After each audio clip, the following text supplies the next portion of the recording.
bonjour et bienvenue à tous et à toutes pour un nouvel épisode de Rock On Show, le podcast où nous explorons la croissance, la réinvention, mais aussi les vérités profondes qui façonnent notre manière de travailler et aussi de vivre. Je suis votre hôte Rokhaya Mané.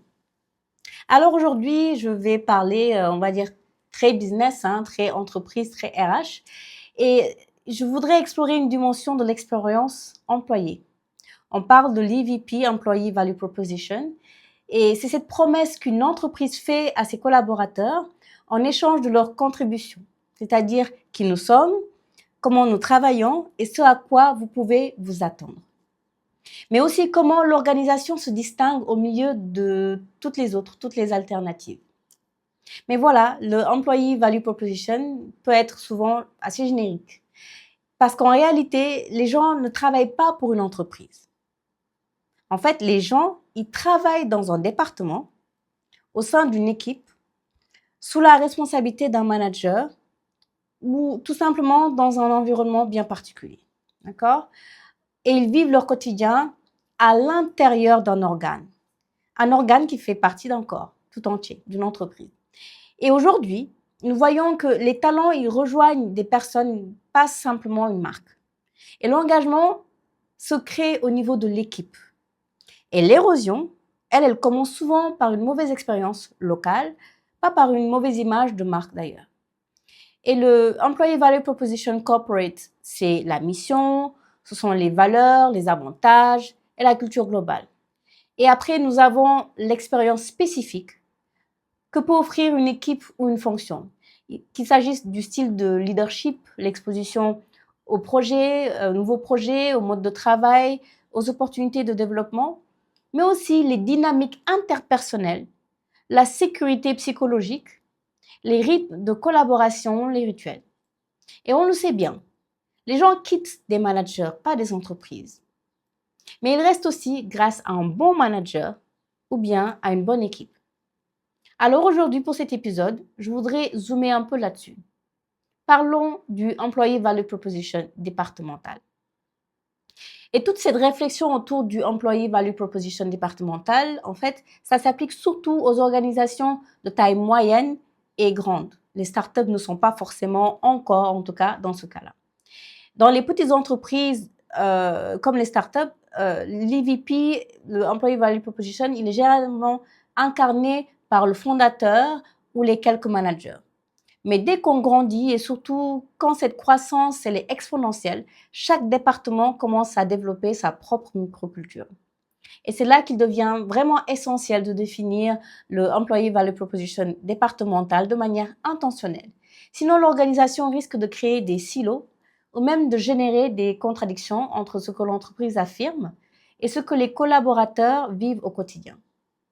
Car chaque département a une fonction spécifique, un rythme unique, une énergie et une raison d'être qui sont propres.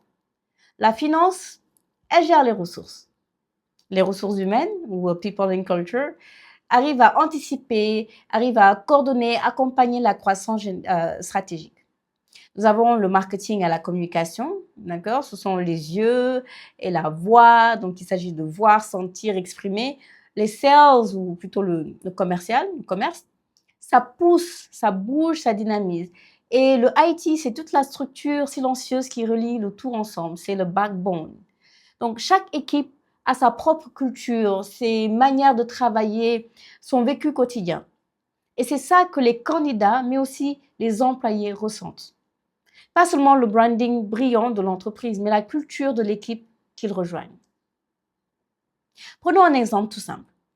Vous êtes, par exemple, un professionnel de la finance, d'accord ? Et donc, dans l'entreprise A, vous recevez vos tâches. Vous clôturez vos comptes, mais c'est rigide. C'est cloisonné, sans visibilité, sans reconnaissance. Et vous avez l'impression d'être une machine. Vous êtes utile, mais pas vraiment de manière significative. Dans l'entreprise B, la finance, elle est perçue comme un business partner. Vous assistez aux réunions transverses, on vous consulte, on vous encourage à apprendre, à vous améliorer en continu. Et vous ne vous contentez pas du tout de clôturer juste des chiffres, vous ouvrez des possibilités. D'accord ? Donc, vous avez le même rôle, une entreprise différente, une expérience différente. Et lorsqu'on arrive à promouvoir un EVP départemental, ça fait vraiment la différence. D'accord? Parce que c'est essentiel. Ça ancre les valeurs de l'entreprise dans les comportements du quotidien. Il donne de la puissance aux équipes. Parce que le même intitulé de poste d'une entreprise distincte peut ressembler à une carrière totalement différente. Mais attention, soyons clairs, l'Employee Value Proposition Global, il compte lui aussi. Il compte surtout parce que c'est la base, c'est l'ADN commun de l'organisation.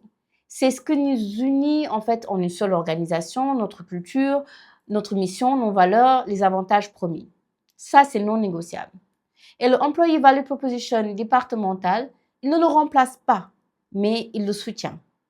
Parce que c'est la manière dont ces grandes promesses se traduisent dans le quotidien des équipes.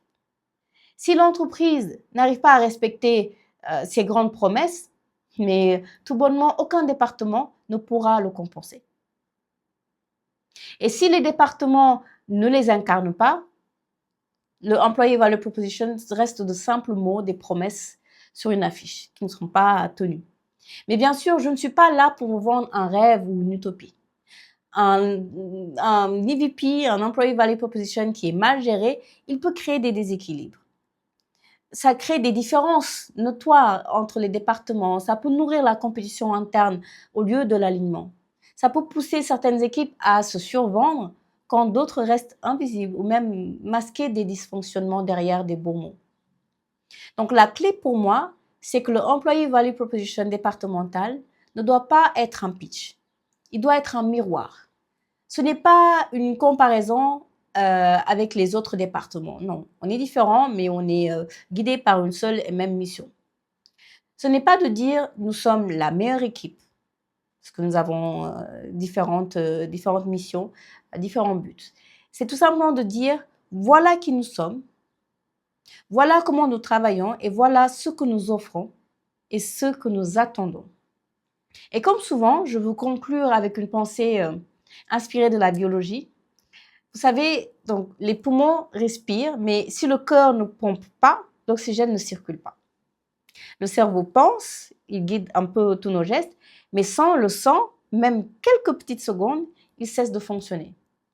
Alors pourquoi construisons-nous des organisations où les départements se comportent un peu comme des silos? Pourquoi agissons-nous comme si notre impact, il s'arrêtait aux limites de notre équipe? Pourquoi? Nous sommes interconnectés.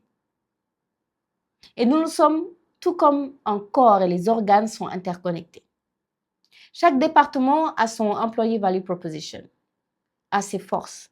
Mais la vraie valeur vient quand les organes collaborent. Alors oui, définissons ce qui rend chaque équipe unique, vraiment. Mais n'oublions jamais la circulation entre elles. Parce que c'est là que réside la vraie santé, mais aussi la vraie croissance d'une organisation. Pour conclure, en fait, pour moi, le Employee Value Proposition départemental, c'est comme un accent local dans une région, dans un pays. Il raconte où une histoire, une culture prennent vie. Sans lui, on n'entend que l'hymne corporate, pas la musique sur laquelle les gens dansent vraiment au quotidien. Alors oui, il est pertinent, il est puissant, et quand il est mené avec intégrité, avec alignement, mais aussi sens, c'est plus qu'utile, c'est un game changer. Merci beaucoup à toutes et à tous de m'avoir écouté dans cet épisode de Rock On 2.0. Que vous construisiez une équipe, que vous changez de poste ou que vous meniez une transformation, rappelez-vous de ceci. Tous les cœurs ne battent pas de la même manière. Choisissez celui avec lequel travailler et aidez-le à battre plus fort. À très bientôt et d'ici là, prenez très bien soin de vous et rock on comme toujours. Merci beaucoup.